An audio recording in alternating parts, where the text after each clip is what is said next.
I decided to write this book because I felt like this was a story that needed to be told. At the time, not very many people had talked about Somalia. And in particular, no one had talked about the connections between piracy and terrorism. So that's why I decided to write the book, to bring it all together. Piracy and terrorism are two totally separate acts, right? So piracy is people going out, and hijacking ships and bringing them in. Terrorism is more land-based and more political-based, right? So at the time, Al-Shabaab, and still even to this day, Al-Shabaab is a major factor within Somalia. And what they do is they have suicide attacks, they assassinate politicians, and basically they're attempting to prevent a government from being formed in Somalia. With the pirates, they're not really necessarily involved in politics. They're really more so just doing it for economic reasons. So those are the big differences. But where they come together is they both stem from the same problem.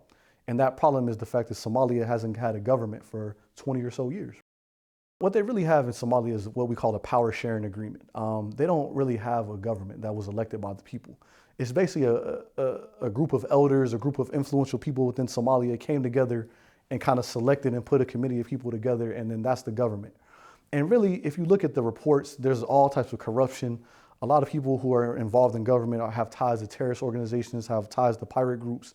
They're not really a legitimate government. It's really just a way to kind of wash everyone's hands to try to tone down the violence. The majority of the population is not involved in piracy or terrorism, but the overwhelming majority of the population is affected by it.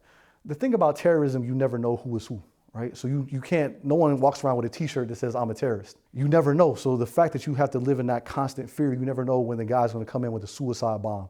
You never know when the guy's gonna pull out a gun. I remember when I went to Somalia for a visit, one of the guys I was talking to, he said that, look, he's heard of situations where someone was just listening to music and someone from Al-Shabaab came up and stabbed them in the neck, just for listening to what they call Western music. So it's just that constant fear and that constant not knowing that makes the society very unstable. Basically, all these terrorist organizations are internationally connected. They're connected to Al-Qaeda and several other organizations, right? So they not only make attacks within Somalia, they also plan attacks in the United States and Europe and several other places, right? In addition to that, many people from America have left America and traveled to Somalia and got involved in Al-Shabaab, right? So what makes everyone nervous is that there's a possibility that at some point, the people who are training in these training camps in Somalia could come back and launch attacks within America. And that's the biggest concern. That's why it's kind of a global threat. Piracy is only viable in certain regions of the country that are close to the coast, right? So not everyone can get involved in that. In addition to that, terrorism is mainly in the southern part of the country. So it's pretty much it's not strictly regional.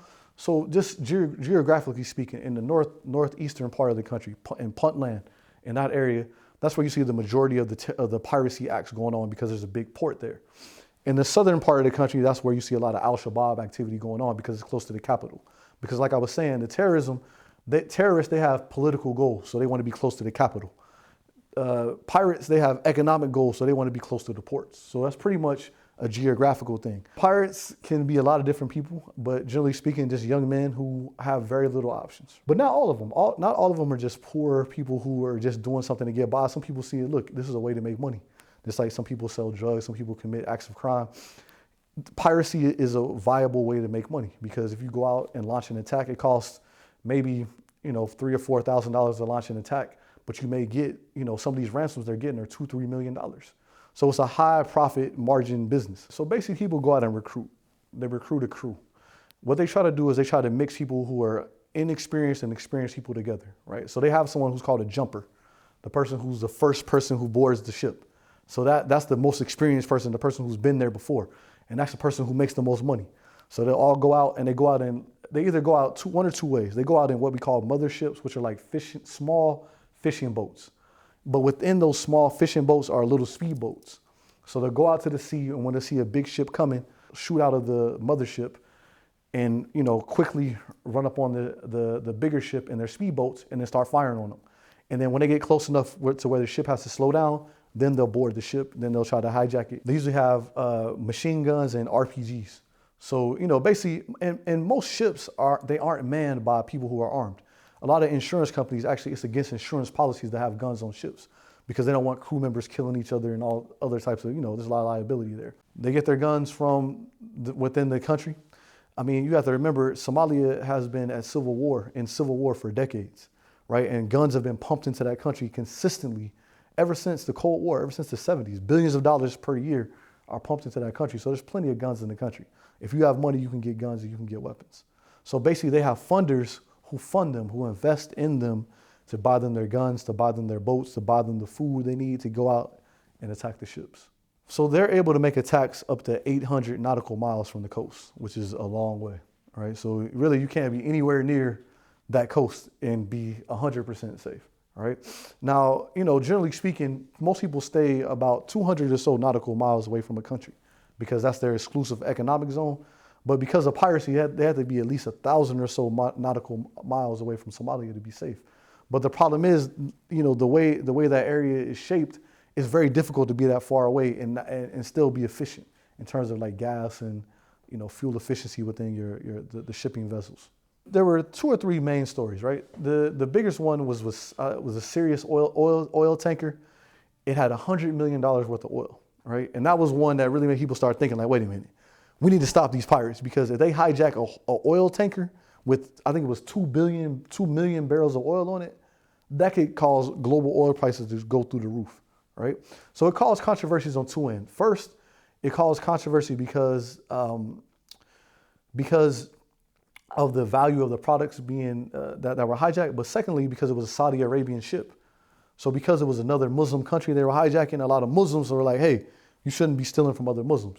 So first of all, you had Muslims who kind of were like, hey, this isn't right. And then you had, capitalists or people who are involved in the global economy saying that, look, this piracy problem could be a major, major issue that we need to kind of get this thing under control. The second one was there was a big shipment of weapons that were coming into Kenya or I believe, going to South Sudan. And they hijacked that. So it was tanks, machine guns, a bunch of other high artillery weapons, right? So people were concerned that they were going to take these weapons and sell them to Al-Shabaab, right? So now you have oil and you have weapons and you have a lot of money. That's really what made people really start paying attention to Somali piracy. And then the Captain Phillips situation really pushed things over the edge. The first things first is that you have to have a real legitimate government within Somalia, all right? You cannot have these power sharing agreements, these governments that are basically people in government in the country, they're only in it for themselves. They're there to enrich themselves, to enrich their clan, their basically select few people. There has to be a lot more people-centered government, right?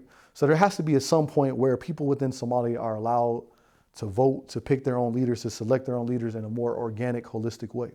And I think once you have a more people-centered government, you're going to have a lot better situation. The second thing is you have to reduce the amount of violence. There's just too much violence. Really, the main priority is stopping the violence because you can't have any political system in place without ending that violence. So if you end the violence in Somalia, or at least take it down to a reasonable level, then you can have some political development and then also your economic development as well.